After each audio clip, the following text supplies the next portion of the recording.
어떤 사회학자는 현대 사회의 특징을 이야기할 때 현대는 자기 PR 시대다 이렇게 표현하기도 합니다.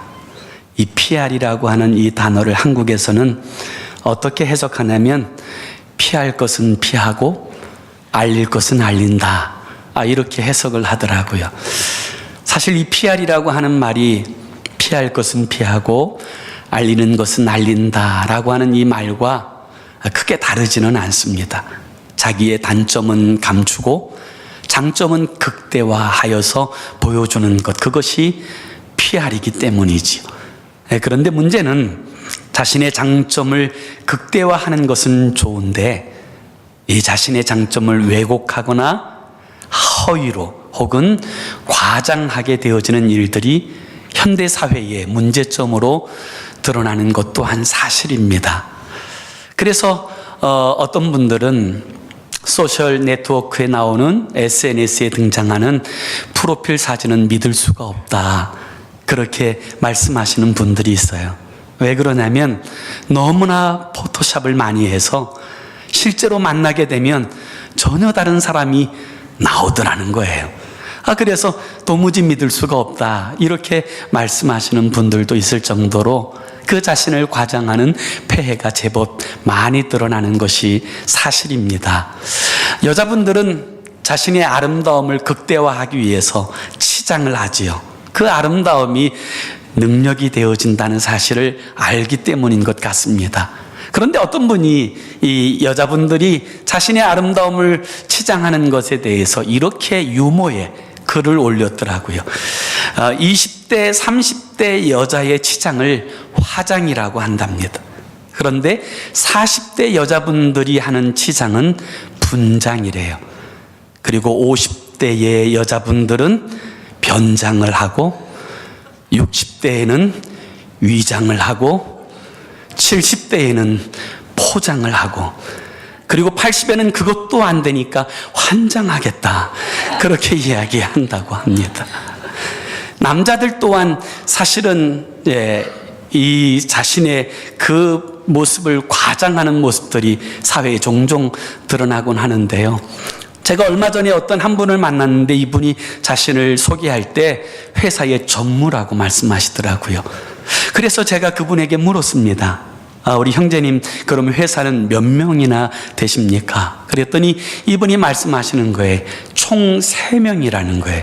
한 분은 사장님이고 한 분은 이사님이고 자기는 전무라는 거예요. 그래야 말빨이 통하고 사람들에게 먹힌다는 거예요. 그러니까 오늘 이 시대의 특징이 뭐냐면 자신을 과대포장하고 과장하는 모습들이 드러나는 시대적 모습들을 가지고 있다, 그렇게 이야기할 수 있는 거지요. 사실 사람들은 자신을 다른 사람들에게 호의적이고 잘 보이고 싶은 욕구가 있습니다.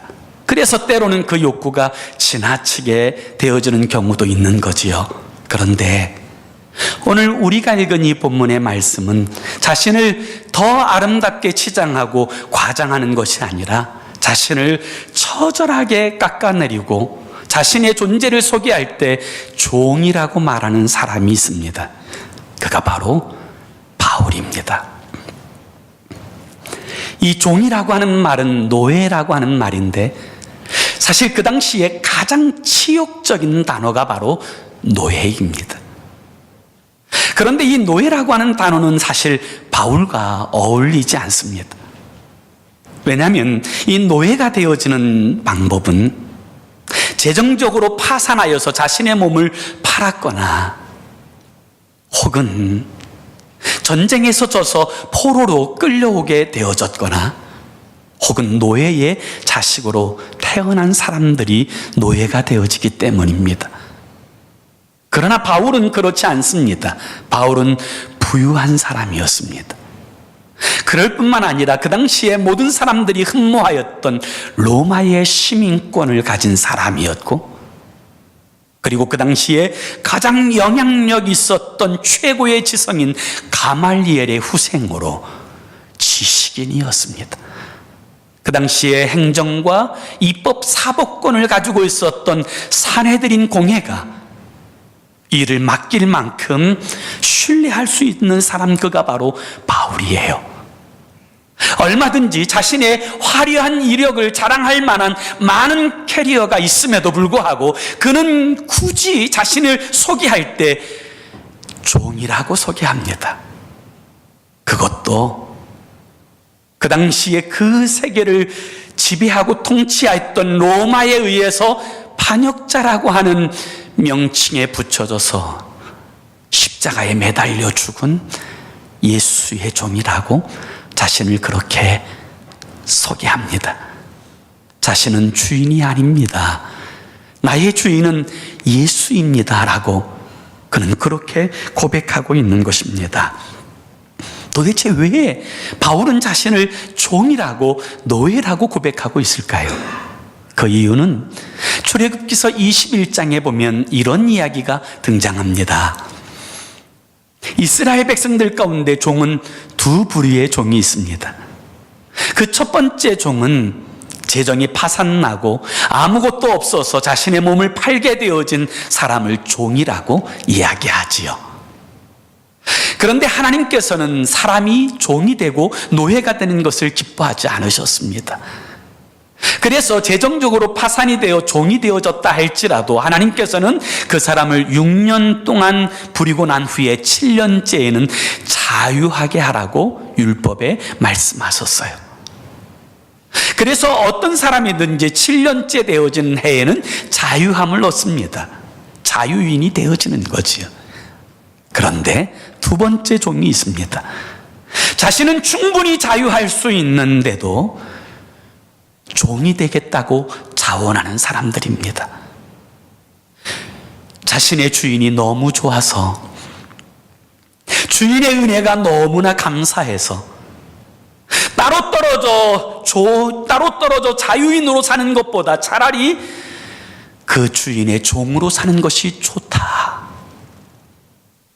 이와 같은 마음을 가지고 자원해서 일평생 종이 되기로 하는 사람들이 있는데, 성경은 그런 사람들을 데려다가 문간에서 귀에 구멍을 뚫고 영원한 자원하는 종으로 표징 삼았습니다. 오늘 사도 바울은 자신을 소개할 때 이렇게 소개합니다. 나는 자원하여 그리스도 예수의 종된 사람입니다. 여기서 자원하여서 종이 되었다고 하는 것, 그 사람은 불행한 사람이 아닙니다. 행복한 사람입니다. 자신이 얼마든지 충성하고 얼마든지 헌신하여도 기쁜 사람을 만난 사람이고 삶의 진정한 의미를 발견한 사람이라고 이야기할 수 있는 거지요.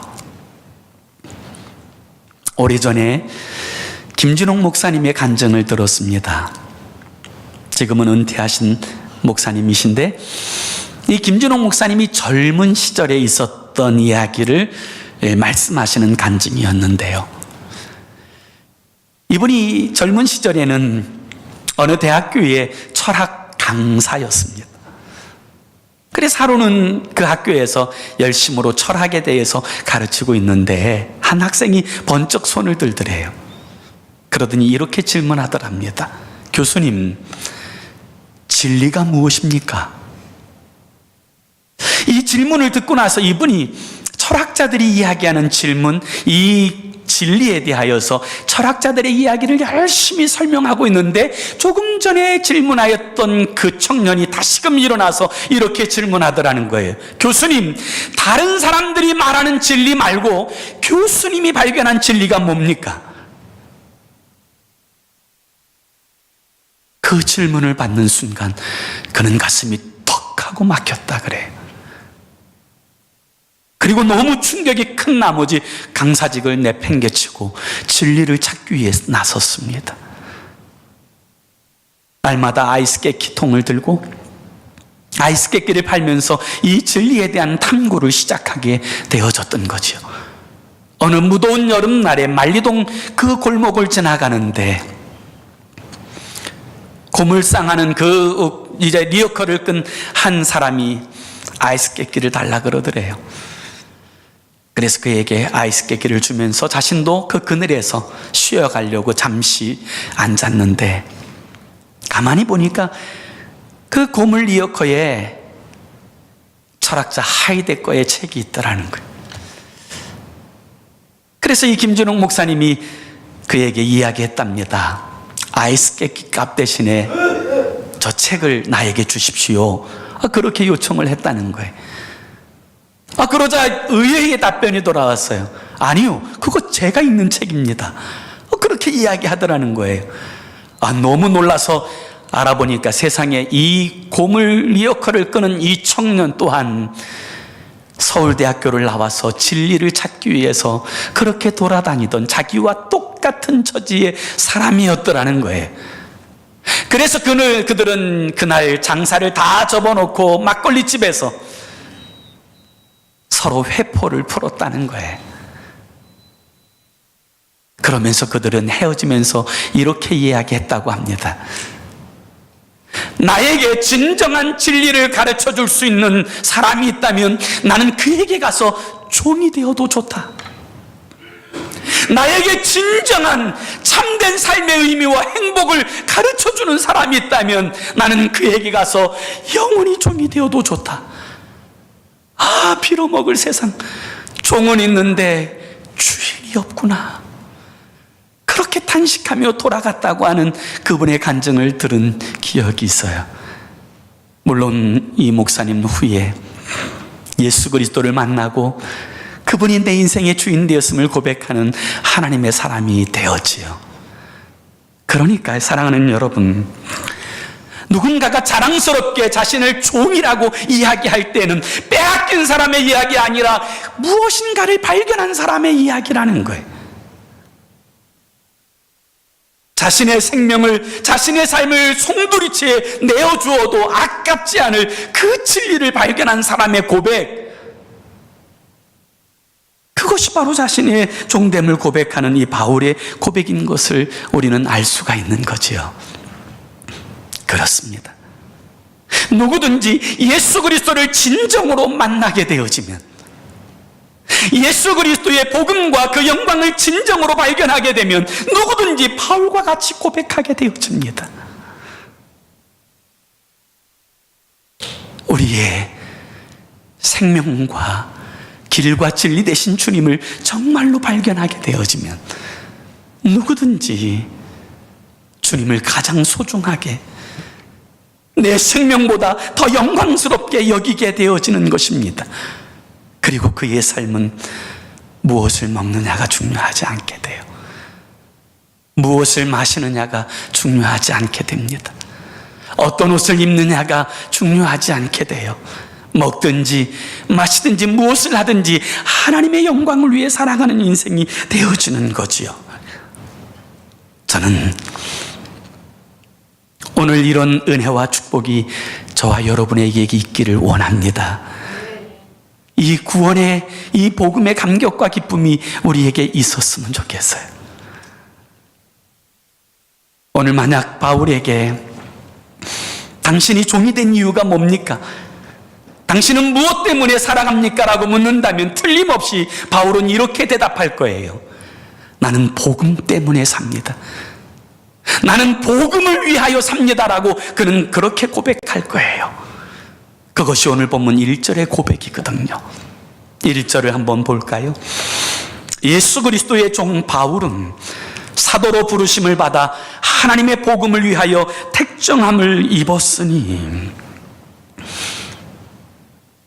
오늘 바울은 자신을 이렇게 소개합니다. 나는 예수 그리스도의 종입니다. 그리고 내가 사는 목적은 복음입니다. 나는 복음 때문에 택정함을 입은 사람입니다 라고 고백하고 있는 거지요. 그런데 사실은 이 바울의 비전, 이 바울의 꿈은 이것이 아니었어요. 그는 누구보다도 야망이 있는 사람이었습니다. 그는 최고의 지성인이 되기 원했고, 최고의 율법학자가 되기를 원했고, 종교적으로 가장 영향력 있는 사람이 되기를 원했어요.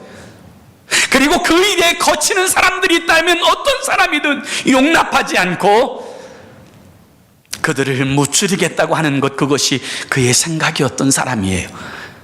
그래서 그 일에 거쳤던 예수 믿는 사람들, 예수의 교회가 너무 싫었던 까닭에 그는 대제사장의 권한을 위임받아서 예수 믿는 사람들을 죽이고 주님의 교회를 깨뜨리고 무너뜨리고 예수 믿는 사람들을 잡아다가 감옥에 가두고 그 일에 자신의 열정을 불태웠던 사람이 바울이에요. 심지어는 이 예루살렘 가지고는 성이 안 타자 그는 외국에 있는 그리스도인들까지, 그들까지라도 데려다가 예루살렘의 감옥에 가두고 죽이고자 하는 그 열정을 가지고 다메섹으로 가는 곳에 가다가 그 다메섹에 다 이르게 되었을 때 그곳에서 그는 부활의 주님을 만나요. 정오의 뜨거운 태양보다 더 빛나는 그 빛 대신 주님을 만나는 순간 그는 말에서 고꾸라져 엎드러지게 됩니다. 그리고 그때 주의 음성이 들려와요. 하나님의 음성이 들려와요. 사울아, 사울아, 내가 왜 나를 핍박하느냐. 이 주님의 음성 가운데 바울은 너무 놀랐습니다. 그리하여 그는 이렇게 소리쳐요. 주님, 누구십니까? 그때 주의 음성이 다시 들려와요. 나는 네가 핍박하는 예수다. 바울은 예수가 십자가에서 끝난 줄 알았어요. 예수님이 십자가에서 완전히 끝난 줄 알았어요. 그런데 이 바울이 다메섹으로 가는 그 도성 안에서 부활하신 주님을 만납니다.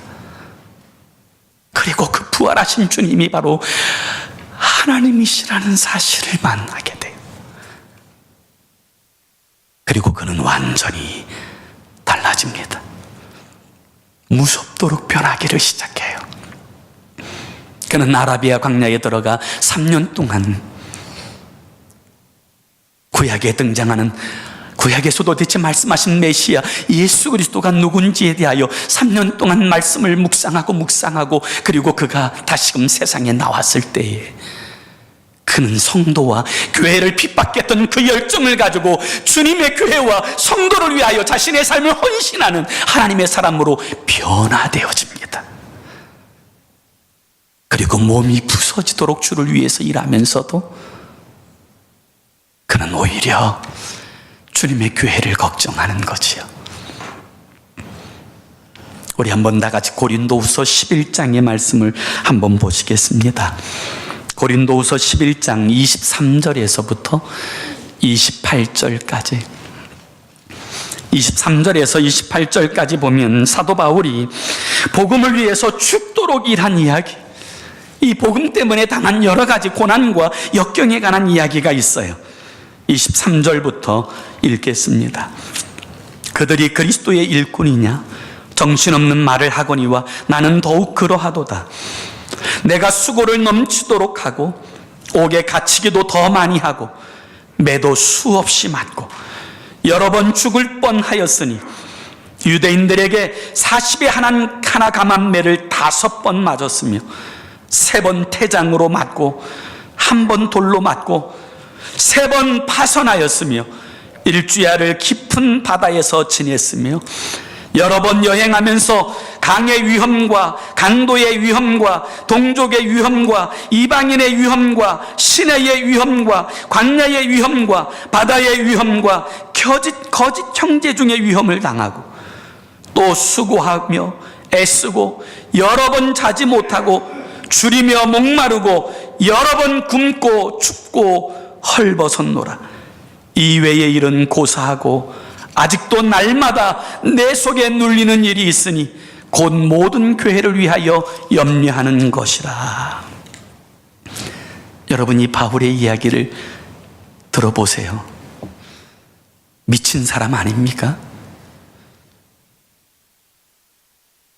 그렇게 고난을 당하고 그렇게 죽을 뻔하고 그렇게 매맞고 그런 모든 역경을 겪으면서도 지금 이 바울의 마음에 눌리는 것이 있대요. 그게 뭐예요? 교회.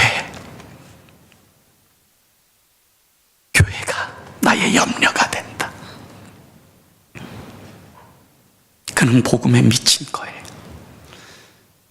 복음에 사로잡힌 것입니다. 복음이 그를 함몰시키는 거예요. 그렇습니다. 그렇다면 그를 삼킨 복음은 무엇일까요? 오늘 로마서 1장은 사도 바울이 자신을 소개할 때마다 예수 그리스도의 종인 것을 소개하도록 만든, 그리고 주님을 위해서 자신의 모든 생애를 버려도 아깝지 않다고 고백하게 만든 복음을 이야기하고 있어요. 오늘 본문 2절은 이 복음이 바로 하나님의 아들에 관한 것이라고 그렇게 이야기합니다. 하나님의 선지자들이 수백 년 동안, 수천 년 동안 끊임없이 말씀하셨던 하나님의 아들 예수 그리스도, 그가 복음이라고 오늘 사도 바울은 그렇게 선언하는 거예요. 그런데 이 복음에 대하여 오늘 본문 3절과 4절에 보면 특별히 이 복음에 대하여 잊지 말아야 될 두 가지 중요한 사실을 설명해요. 복음 되시는 예수 그리스도는 어떤 분이시냐? 오늘 본문 3절에 보면 이렇게 이야기해요. 그의 아들에 관하여 말하면 육신으로는 다윗의 혈통에서 나셨고라고 말씀하고 있어요. 다시 말하면 첫째로 예수님은 사람이시라는 거예요. 사람의 몸으로 이 땅에 오셨다는 거예요. 다윗의 혈통으로 요셉과 마리아의 가정에 사람으로 태어나셨다는 거예요. 그리고 두 번째는 예수님은 하나님이시라는 거예요. 그래서 4절에 보면 이렇게 말해요. 성결의 영으로는 죽은 자들 가운데서 부활하사 능력으로 하나님의 아들로 선포되셨으니 곧 우리 주 예수 그리스도시라. 여기 성결의 영은 성령을 말해요. 성령으로 말미암아 부활하심으로 하나님의 아들이심을 선포하셨다, 증거하셨다라고 선언하는 거예요. 그렇습니다. 예수님은 참 사람으로 이 땅에 오신 분입니다. 그러나 그분은 하나님의 아들이세요. 그 하나님의 아들께서 우리를 대신하여 십자가에 달려 죽으셨습니다. 내가 당연히 받아야 될 모든 죄와 허물의 대가, 그 진노와 저주를 그 어깨에 친히 짊어지시고 십자가에 피 흘려 죽으심으로 우리의 죄와 허물을 십자가의 피로 대속하여 주셨습니다. 죄로 말미암아 하나님과 원수된 우리를 십자가의 피로 하나님과 화목하게 하시고 그 거룩한 십자가의 피로 하나님의 자녀가 되게 하시고 영원한 천국을 허락하여 주신 것입니다. 성경은 이것을 복음이라고 이야기합니다.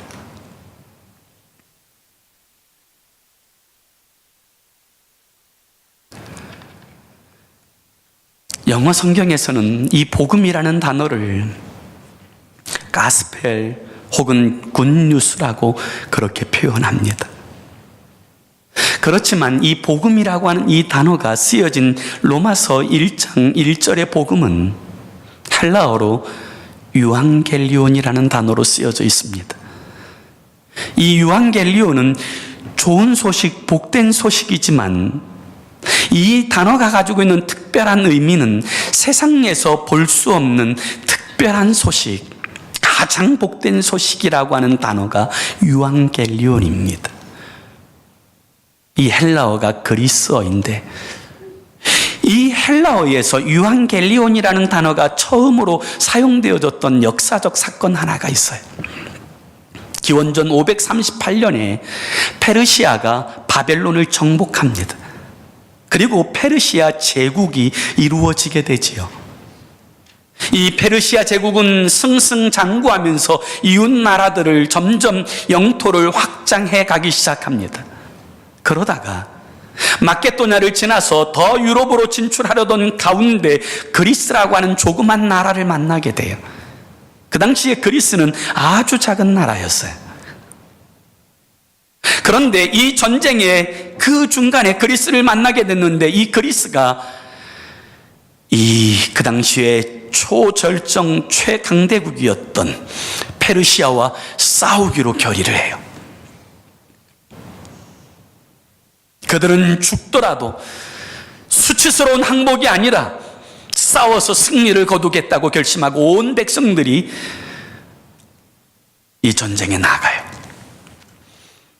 그런데 그 당시에 그 전쟁은 항복하면 그의 민족을 살려둘 수 있지만 항복하지 않고 결전하고 싸우게 되어서 패전하게 되어지면 그 민족은 멸망합니다.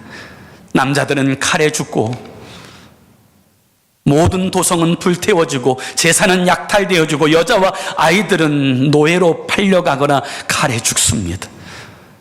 완벽하게 무너지는 역사가 일어나는 거죠. 그럼에도 불구하고 그리스라고 하는 나라가 그 페르시아와 대항하여 결전하기 위해서 싸우게 되었을 때 남아있는 이 그리스 백성들은 끝까지 마음을 졸이며 기다릴 수밖에 없었습니다. 사실 그리스가 페르시아를 이길 수 있는 가능성은 거의 없었어요.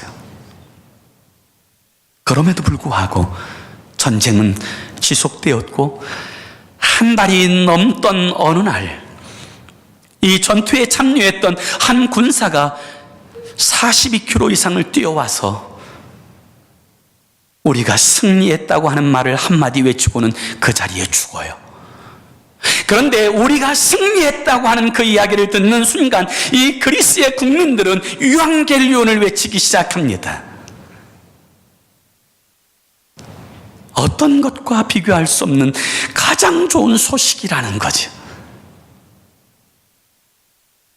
그리고 이 전투가 끝난 후에 얼마 지나지 않아서 그리스의 왕인 알렉산더가 페르시아를 오히려 점령하고 전 세계를 점령하였던 역사가 세계적인 역사의 한 토막이지요. 여기 유앙겔론이라고 하는 이 단어가 사용되어지는 배경은 이 소식은 그저 다른 소식과 다른 비교할 수 없는 복된 소식이라는 의미예요. 그런데 성경은 복음을 이야기할 때 예수 그리스도의 십자가의 이 구원의 복음을 이야기할 때 유앙겔론이라는 단어를 사용합니다. 왜냐하면 이 소식은 그냥 복된 소식이 아니라 세상에서 비교할 수 없는 가장 복된 소식이기 때문에 그래요. 그래서 사도 바울은 복음을 이야기할 때 유앙겔리온이라는 단어를 사용하여서 복음을 설명해요. 왜 예수 그리스도의 피 묻은 십자가의 복음이 유앙겔리온입니까? 그 이유는 예수 그리스도의 복음은 누구에게나 동일하게 그 기쁨을 제공하기 때문에 그래요. 누구에게나 동일하게 그 기쁨을 제공해요. 세상의 기쁨은 상대적이지 않습니까? 어떤 사람에겐 기쁨이 되고 반대로 어떤 사람들에겐 슬픔과 아픔이 되어지는 것, 그것이 세상의 기쁨이에요.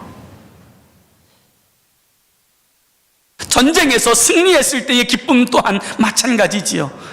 승전 국가에는 기쁨이 있지만 패전 국가에는 슬픔과 고통이 따르는 거지요. 경기에서 승리한 팀은 기쁨이 있지만 패배한 팀은 오히려 슬픔과 고통을 경험하게 되는 것이지요. 시험에서 합격한 사람은 기쁨을 누리지만 탈락한 사람은 오히려 고통과 아픔을 얻게 되어지는 것입니다. 세상의 기쁨은 이와 같이 다 상대적이에요. 그러나 그리스도 예수의 십자가의 복음은 빈부노천 아무 구별 없이 모든 사람들에게 동일한 기쁨이 되는 줄로 믿습니다. 그래서 이 유앙겔론이에요. 세상의 기쁨과 비교할 수 없는 모든 사람들에게 기쁨이 되어지는 동일성 때문에 이것은 가장 복된 소식이다, 그렇게 이야기하는 것이고요. 두 번째, 복음을 유앙겔론이라고 표현하는 이유는 이 기쁨의 지속성 때문이에요. 세상의 기쁨은 순간적이고 찰나적입니다. 얼마 있지 않으면 그 기쁨이 사라져요. 지금 기뻤지만 조금 있다가 허무해지는 것, 그것이 세상의 기쁨일 수 있어요. 그러나 그리스도 예수의 십자가의 복음, 이 복음은 영원히 기쁜 복음이에요. 지금도 기쁘지만 죽을 때에도 기쁘고, 그리고 영원한 기쁨이 되는 것, 그래서 세상의 기쁨과 구별하기 위하여 사도 바울은 이 복음이라는 단어를 유앙겔론이라는 단어로 그렇게 사용하는 겁니다. 그리고 이 복음이 유앙겔리온인 세 번째 이유는 이 기쁨은 큰 기쁨이기 때문에 그래요. 세상의 기쁨은 작은 기쁨, 사소한 기쁨이고 육체적인 기쁨이었다면 여러분, 이 복음은 큰 기쁨이에요. 그리고 이 기쁨은 영원합니다. 계속되어지는 거지요. 복음은 위대하고 놀라운 기쁨을 우리에게 제공하는 거예요. 그렇습니다. 이것이 복음이라는 것. 그렇다면 사랑하는 여러분, 여러분에게 이 복음이 여러분의 것으로 누려집니까? 여러분은 이 복음 때문에 오늘 바울이 고백한 것처럼 나는 이 복음 때문에 산다. 나는 이 복음의 영광 때문에 그리스도 예수의 종으로 죽어도 좋다. 여러분, 이 복음이 정말 누려지시는지요?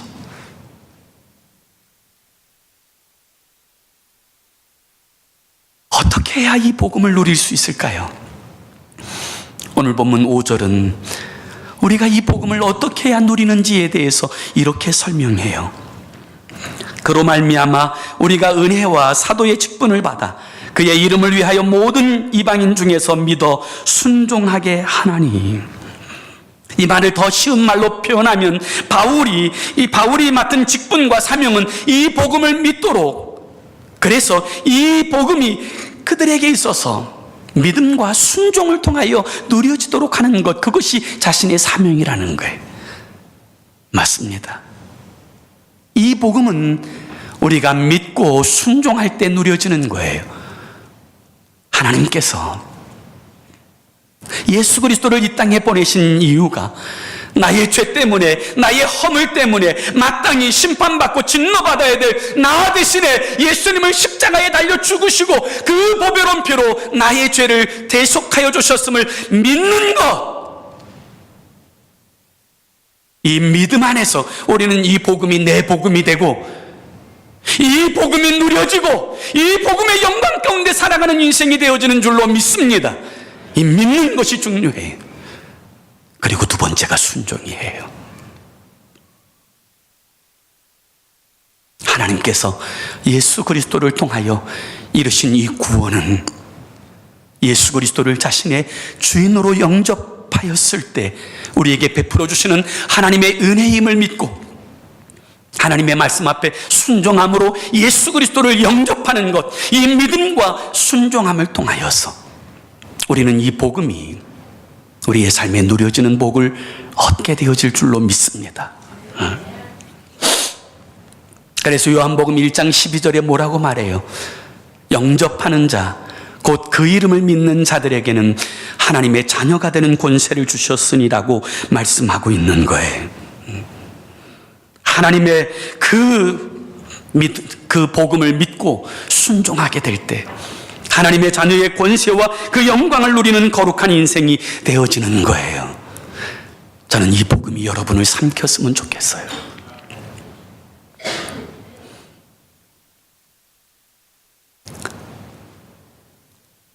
제가 젊었을 때 하나님의 은혜를 너무 사모하였습니다. 우리 친구들이 그 당시엔 삼각산에 올라가서, 서울 삼각산이라는 곳에 올라가서 기도하다가 너무 많이 은혜 받고 체험했다는 이야기를 듣고 저도 은혜 받고 싶은 너무 간절함이 있어서 추운 날 비늘을 많이 이제 싸가지고, 방석을 싸가지고 삼각산에 올라가서 밤을 새우고 하나님의 은혜를 구하였던 때가 있었죠. 여러 날을 하나님의 은혜를 사모하며 구하며 기도하는데 웬일인지 하나님의 은혜가 그렇게 확 와닿지 못했어요. 하나님의 역사하심과 축복이 확 경험되어지지 못했어요. 너무너무 답답한 마음으로 계속해서 삼각산에 올라와서 기도하는데 하루는 저에게 있어서 잊지 못할 체험이 벌어집니다. 그날도 정말 주님을 사모하는 마음으로 열정을 가지고 밤새도록 부르짖으며 기도하는데 갑자기 멀리서부터 빛이 저를 향해서 탁 비춰지는 거예요. 멀리에서부터 그 비춰지던 희미한 빛이 점점 가까이 오는 거예요. 아마 여러분들은 그 감정을 잘 이해하실 수 없으실 거예요. 정말 매일매일 삼각산에 올라가면서 주님의 은혜를 사모하면서 어찌하든지 간에 주님의 역사하심과 그 체험을 하고자 하는 이 열망에 사로잡혔던 저에게는요, 그게 너무 큰 일이었어요. 그런데 이 빛이 점점 가까이 오는 거예요. 막 환하게 저한테 가까이 오는데 제가 너무너무 갈등했어요. 그 순간 눈을 뜰까 말까 눈을 딱 떴다가는 그 은혜가 싹 사라질 것 같아요. 그래서 너무 갈등하면서도 끝까지 눈을 감고 오늘이 그날인가 보다, 진짜 오늘이 주님을 뜨겁게 만나는 체험하는 날인가 보다, 이 뜨거움을 가지고 다 열심히 부르짖는데요, 이 빛이 정말 환하게 제 얼굴 앞에 와요. 그러더니 음성 하나가 들려요. 이 사람이 아닌가벼? 그러는 거예요. 그래서 깜짝 놀라서 눈을 딱 떠보니까요, 어떤 할머니가요, 후레쉬를 들고 제 얼굴에다가 딱 비치고 있는 거예요. 알고 보니까 저 밑에서부터 자기와 함께 기도하려고 왔던 사람이 전 줄 알고 저 밑에서부터 후라시를 딱 비춰가지고 제 얼굴을 비치고 온 거예요. 맞나 안 맞나 할머니가 계속 후라시를 비추고 오는데 저는 그것도 모르고요, 오늘이 그날인가 보다, 진짜 주님을 뜨겁게 만나는 날인가 보다. 그랬는데 이분이 딱 하는 소리가 이 사람이 아닌가비요. 여러분, 그 순간 제 마음은요 무너졌어요. 산산이 부서진 내 이름이요, 부르다가 죽을 노래요. 야, 저는 진짜 속상했어요. 그 시간으로 제가 비닐을 다 접어서 성경책을 접어서 집으로 내려왔어요. 제 골방에서 앉아서 울면서, 하나님 그럴 수 있습니까? 기도하면서. 그리고 나서 로마서의 말씀을 딱 폈는데, 여러분, 이 로마서의 말씀이 마치 여름날에 그 지리산에 가면요, 뱀사골, 피아골이라고 하는 그 골짜기가 있는데 제가 그쪽에 야영 간 적이 있었거든요. 그런데 그 골짜기에 야영을 하다가 산에 비가 조금 오면요, 이 냇가를 타고 그 물들이 불어나서 오기 시작하는데 깜빡 잠이 들면요, 이 물이요 서서 내려오는 것을 봐요. 그렇게 무서운데, 제가 그날 이 로마서의 말씀을 펴서 읽는데, 그게 처음 펴서 읽는 것 아니에요. 그런데 그날 로마서의 말씀을 펴 읽는데 마치 이 로마서의 말씀이 마치 물이, 폭포가 나를 삼키는 것처럼 일으켜서 나를 삼키는 놀라운 경험을 그날 제가 했어요.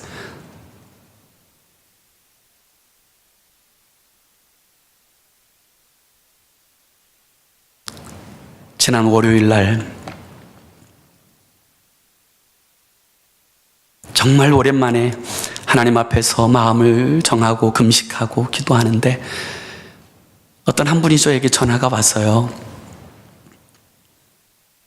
그 전화의 내용이 이런 얘기예요. 어젯밤에 할아버지께서 꿈에 나타나셨는데 할아버지께서 십자가를 나에게 보여주셨다. 자기 가정은 불교 집안이고 자신도 교회에 한 번도 나와본 적이 없는데 그 꿈에 본 할아버지를 보면서 난생 처음으로 교회를 가려고 하는데, 교회에 나오는데 필요한 게 뭐가 있습니까? 라고 물어보시는 거예요. 난생 처음으로 교회를 나오려고 하는 사람. 그래서 교회 가는데 뭐가 필요하냐고 물어보시길래 제가 성경책은 있으시냐고 그랬더니 없으시다 그래요. 그래서 교회에서 다 준비되었으니까 그러면 마음만 가지고 오세요. 사모하는 마음으로, 은혜 받고자 하는 마음으로 그 마음 가지고 오세요. 그렇게 말씀드리고 전화를 끊었어요. 그런데 그 전화를 끊고 나서요, 제 마음에 계속 눌리는 게 있어요. 그분이 난생 처음으로 교회에 나왔다가 어쩌면 그 교회의 나옴이 처음이자 마지막이 될 수도 있는데 그 사람이 들어야 될 복음을 내가 전하고 싶다. 어떻게 해야 그 사람에게 복음을 전할 수 있을까? 저는 한 주간 금식하면서 계속 그 생각만 했어요. 그러다가 나를 삼킨 이 복음, 이 로마서의 말씀을 가지고 함께 나눠야 되겠다. 사실 성도들 중에서도 이 복음의 영광에 대해서 잘 알지 못하는 사람들이 제법 많거든요. 제가 한국에서 신학교에서도 강의하고 중국의 신학교에서도 강의했는데 심지어 신학생들조차도 복음에 대한 선명하게 설명하지 못하는 사람들이 제법 많더라고요. 그래서 이 복음을 한번 함께 나눠야 되겠다, 그렇게 생각을 해서 오늘 이 말씀을 준비하고 왔어요. 사랑하는 여러분, 저는 이 복음이 여러분을 삼킬 수 있기를 원합니다. 그래서 저 여러분 모두가 이 복음에 삼킴바 되어져서 오늘 사도 바울처럼 나는 복음 때문에 산다, 이 복음의 영광의 그 풍성함을 누리고 산다 고백할 수 있는 그런 하나님의 사람들이 되었으면 좋겠어요. 그리고 우리가 복음을 위해 부름받은 사람인 것을 깨닫는 영적 지식이 있었으면 좋겠어요. 사도 바울만 아니라 우리도 복음을 위해서 부르심 받았어요. 그래서 오늘 보면 6절에 뭐라고 이야기합니까?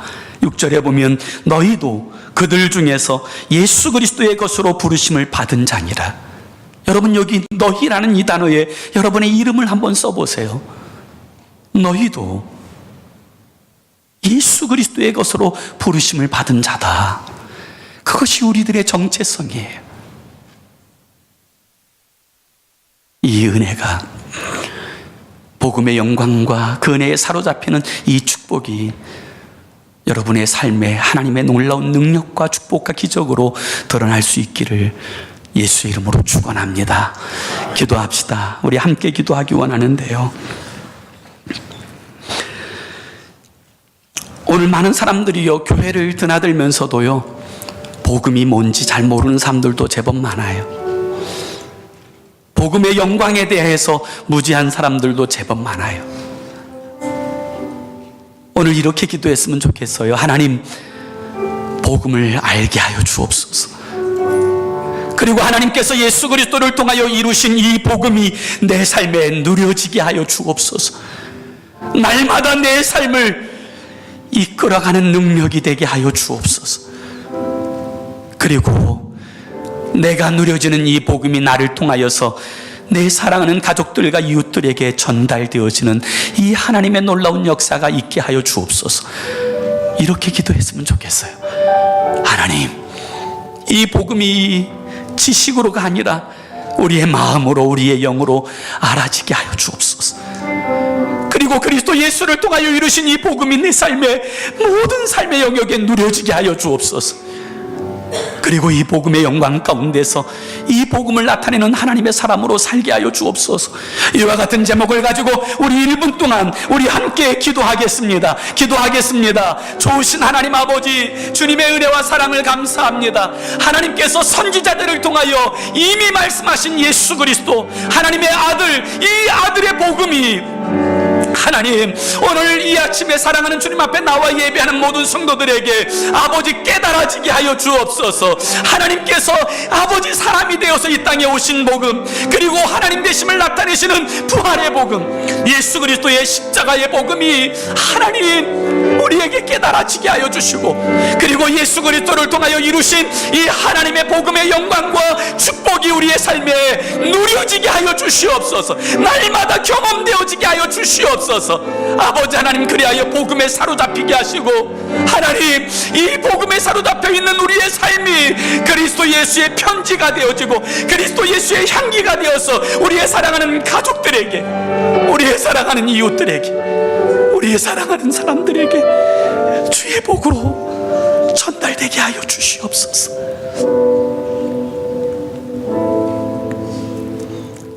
좋으신 하나님, 오늘 이 아침에 우리 한 사람 한 사람의 심령에 주의 복음을 심어 주옵소서.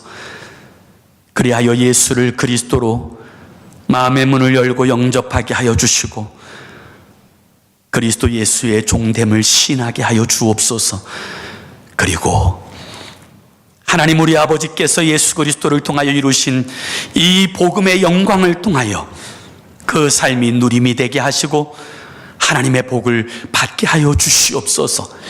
그리고 이 복된 삶이 이웃들에게 그리스도 예수의 향기로운 편지와 향기로 드러나게 하여 주셔서 하나님 복음의 메인자답게 살아가는 우리 필그림교회 모든 주의 성도들 되게 하여 주시옵소서. 예수님의 이름으로 기도 올리옵나이다. 아멘.